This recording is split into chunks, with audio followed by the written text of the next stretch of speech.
છે કે હે રામ, આ આશ્રમ ગૌતમ ઋષિનો છે. બ્રહ્માજી એક સુંદર એવી કન્યા રત્નને ઉત્પન્ન કરી આ જગતની અંદર સૌથી શ્રેષ્ઠ રૂપવાન સ્ત્રી એટલે એનું નામ અહલ્યા. અને બ્રહ્માજીએ બહુ વિચાર કરી અને એ અહલ્યાને ગૌતમ ઋષિને આપી. અને એ બંને જણા આ આશ્રમની અંદર રહેતા હતા. પણ રામજી એકવાર ઘટના એવી ઘટી ને, વહેલી સવારમાં ઇન્દ્ર વેશ પલટો કરી બનાવટી રૂપને ધારણ કરી અને આ ગૌતમ ઋષિના આશ્રમની અંદર આવે છે. અને એ વખતે ગૌતમ ઋષિ વહેલી સવારમાં સ્નાન સંધ્યા કરવા માટે ગયેલા છે.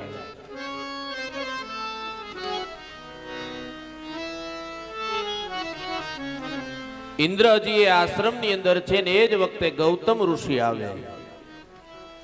ઇન્દ્રને અને અહલ્યાને ગૌતમ ઋષિ જોઈ જાય અને ગૌતમ ઋષિ શ્રાપ આપે છે કે હે ઇન્દ્ર, બનાવટી વેશને ધારણ કરી અને સવારમાં મારા આશ્રમની અંદર પ્રવેશ કર્યો છે. જ્યાં હું તને શ્રાપ આપું છું, તારા શરીરની અંદર 1000 છિદ્ર એટલે કાણા થશે. અહલ્યાને શ્રાપ આપે છે કે હે અહલ્યા, તને પણ શ્રાપ આપું છું કે તું જડ પથ્થર બની જા. અને એ જ વખતે અહલ્યા અને ઇન્દ્ર ગૌતમ ઋષિને વિનંતી કરે કે શ્રાપમાં કંઈક રાહત થાય એવું કરો. અને ત્યારે ગૌતમ ઋષિ કહે છે કે હે ઇન્દ્ર, જે તે વખતે ભગવાન રામ પ્રગટ થશે, જનકપુરની અંદર ભગવાન રામનો વરઘોડો નીકળશે લગ્ન વખતે, અને એ વખતે તારા શરીરની અંદર રહેલા 1000 છિદ્રો એ 1000 આંખ બની અને રામના દર્શન કરશે, ત્યારે તને આ શ્રાપમાંથી મુક્તિ મળશે. અહલ્યાને કીધું કે હે અહલ્યા,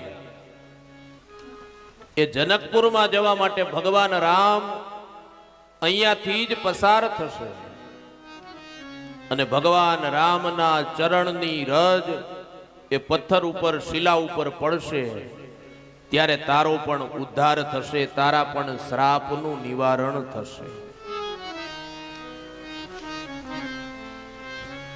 એટલે વિશ્વામિત્રજી કહે છે ભગવાન રામને કે પ્રભુ, આ શિલા પથ્થર નથી, અહલ્યા છે એ તમારા ચરણના રજનો સ્પર્શ ઈચ્છે છે. ભગવાન રામ વિચારે કે સ્ત્રીને પગ અડાડવું તો મોટું પાપ છે, પગ અડાડાય નહીં. ભગવાન રામ વિચારે કે ચપટી ભરીને ધૂળ એ પથ્થર ઉપર નાખવું તો પણ દોષ લાગે. વિચાર કરતા કરતા એક વિચારનું બુંદ ભગવાન રામના માનસમાં આવે અને શિલા પથ્થરની આગળ ઊભા રહી અને ભગવાન રામે પોતાના જમણા ચરણને પગને ઊંચો કર્યો. પવનની એક લહેરખી આવે અને એ પવનની લહેરખીના માધ્યમથી રામના ચરણમાંથી રજ ઉડી અને ઈ ઉડેલી રજ પેલી શિલા પથ્થર ઉપર પડે અને એમાંથી અહલ્યા પ્રગટ થઈ અને ભગવાનની સ્તુતિ કરે છે. નીલાંબુજ શ્યામલ કોમલાંગમ સીતા સમારોપિત વામ ભાગમ